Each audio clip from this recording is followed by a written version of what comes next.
And I think one of the things we felt within the church context is that the main problem is that people get into positions of leadership, or a crisis brings them into a position of leadership, maybe perhaps before they're ready, so they rely on the grace of God, but there is no plan for replacement.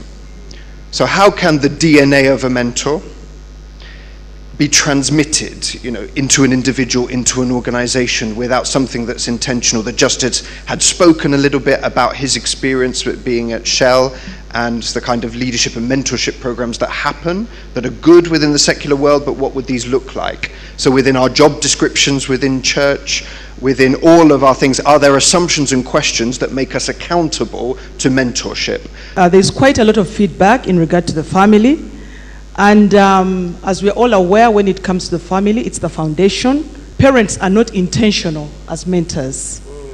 So it is something that comes off that probably the mentorship will come from elsewhere other than from the family space. And this is reflected, one, the world is changing dramatically, but parents are struggling to keep up with the pace of the changes. So there's a huge gap between the old generation and the new generation. And this has caused a breach, and parents are not growing as fast as they ought to.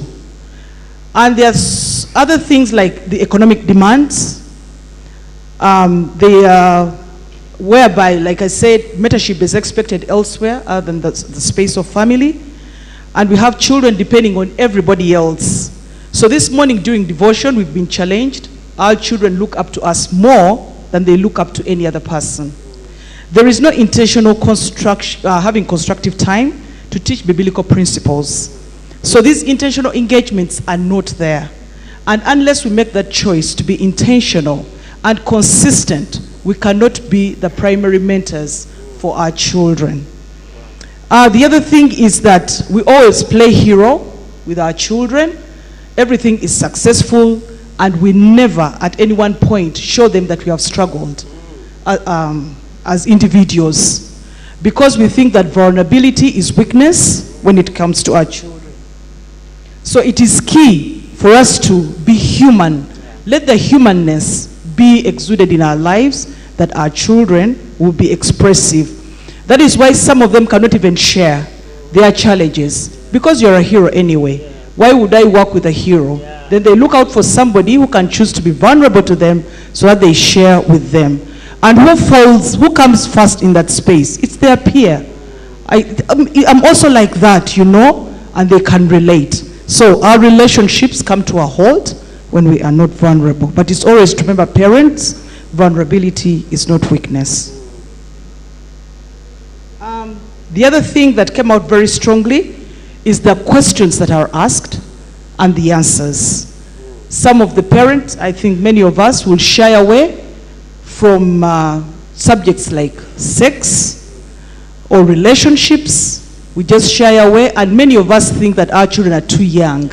A 3-year-old asks, and how am I going to explain myself to this child? So we shy away, and definitely they'll get these answers from another place. So I think being mentors for our children should be very intentional, and parents should also acknowledge that they need to be mentored themselves. And the church is challenged at this point, whereby the church should take the lead in mentoring the parents, because not every parent is crafted in the skill of mentorship. So, and mentorship is a skill that we need to learn as parents. Then, what do we need to rectify? I've already mentioned it. We lack the intentionality, and it's time to be very intentional. This will help us to build a firm foundation for our homes, following biblical principles. We are all fully aware as Christians that biblical principles are timeless and they are unchangeable. That's the way it is. The tragedy is that our children are going to school, getting qualifications, and after they get qualifications, there is no employment. And so we have large numbers of children or of graduates secondary school and university and so on, who are riding border. Others have become criminals, gangs of criminals, and we're informed this is not only in Uganda, but in other countries where contributions from other countries, where criminality is a very, very serious issue. And then, of course, we are familiar with our people, our young people, who are going to the Middle East or trying to migrate to Europe to find employment. So the question is, what went wrong? There is definitely a problem, a huge unemployment problem. Curriculum being irrelevant or unsuitable. The stakeholders, all of us, the churches, the employers, the society, the parents, we need to get into a serious conversation to determine or redirect the education that we are giving.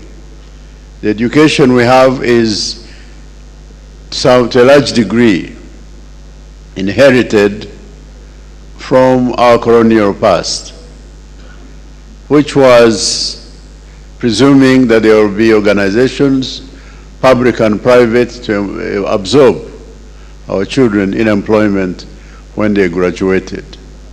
But actually, these organizations, these institutions are not there to absorb our children into employment. So it means we have to redesign our economy and to redesign our education so that the two are in line. We are not going to be tormentors, we are going to be good mentors. Hallelujah. A round of applause for our panelists. Thank you.